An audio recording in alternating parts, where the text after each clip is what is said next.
帶我嚟食咩好西啊？今日咧都係嚟元朗食呢個澳葡菜，仲有你最中意食嘅豬扒包啊！你睇下，哇！大個㗎。哦，呢一個咧佢有啲唔同嘅，其實佢有加到啲番茄啊同埋菜，好似 burger 咁，同埋咧你睇下佢塊豬扒好得意喎，入面咧係紅色嘅，真係好食咯！係。呢個咧係手打墨魚餅，手打墨魚餅，啲墨魚餅都幾彈牙，好厚肉。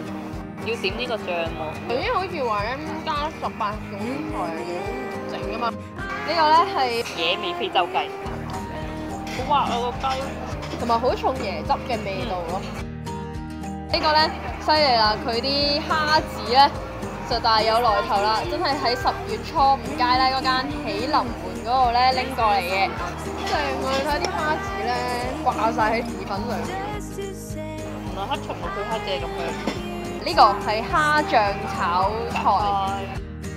通常咧啲人蝦醬咪炒通菜嘅，但係佢炒呢個雜菜咧係有菇啦，有椰菜花、橄欖添咪有，但係有係有少香味。係係，即係唔係一味死鹹，個醬真係唔錯呢個。你試下。然後呢個嘢飲咧係叫做東望洋。我呢個咧，考考你。